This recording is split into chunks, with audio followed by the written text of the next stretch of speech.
आज के हिसाब से बात करो।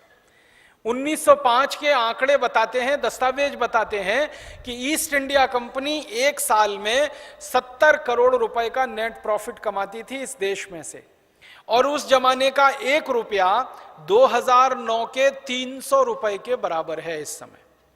1905 में 1 रुपए की जितनी कीमत होती थी, आज सन 2009 में उतनी ही कीमत 300 रुपए की है। इसका मतलब क्या है? रुपए का अवमूल्यन 1905 से आज तक 300 गुना हो चुका है।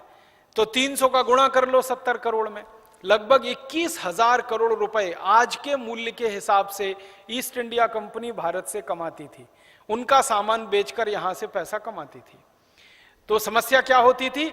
हर साल भारत का 21,000 करोड़ रुपए लंदन चला जाता था। और यह सिलसिला कब से चल रहा था?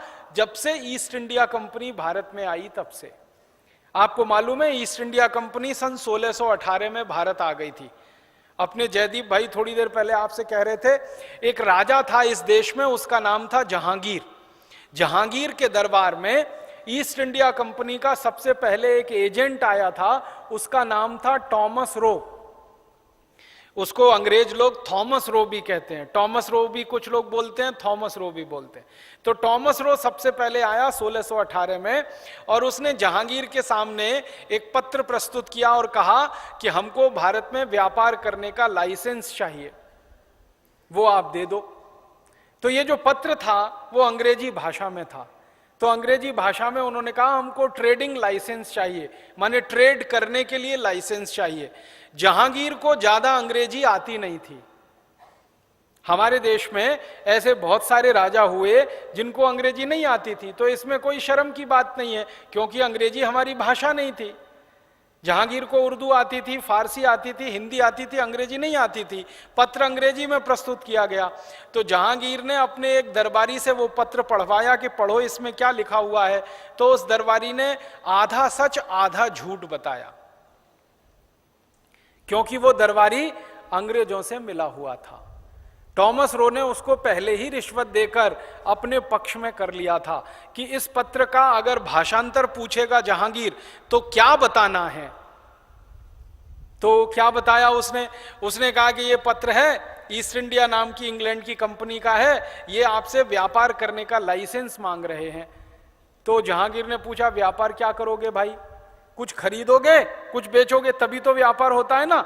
लेकिन इंग्लैंड में व्यापार का मतलब कुछ और होता था उस जमाने में। अंग्रेजों की जो डिक्शनरी है ना, मूल डिक्शनरी, उसको कहते हैं वेबस्टर डिक्शनरी। वेबस्टर डिक्शनरी अगर आपको मिल जाए 17वीं शताब्दी की, तो आप जरूर उसमें ढूंढ सकते हैं उसमें व्यापार का मतलब क्या होता है। अंग्रेजी का शब्द है TRADE, ट्रेड। हम ट्रेड का मतलब निकालते हैं व्यापार। इंग्लैंड में ट्रेड का अर्थ होता था लूट मार, और सारा झमेला यहीं से शुरू हो गया। उसमें लिखा गया कि ईस्ट इंडिया कंपनी भारत में ट्रेड करेगी।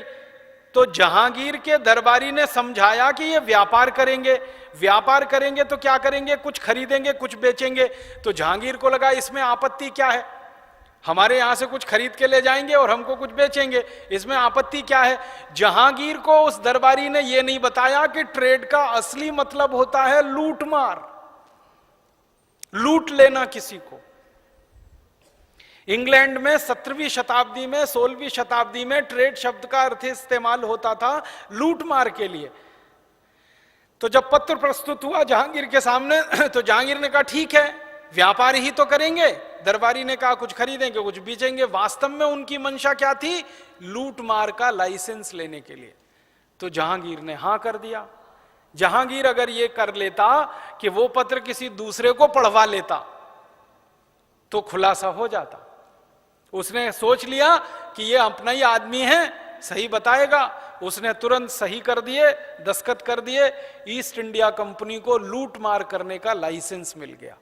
और जिंदगी भर ईस्ट इंडिया कंपनी जब तक भारत में रही, वो उसी लाइसेंस को दिखाते थे कि देखो आपके राजा ने हमको लूटमार करने का लाइसेंस दिया है, आपके राजा ने, भारत के राजा ने हमको लाइसेंस दिया है।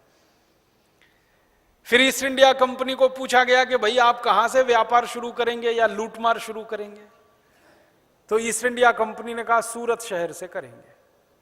सूरत ही क्यों, भारत में तो ऐसे 600 से ज्यादा शहर थे, आगरा था, अलीगढ़ था,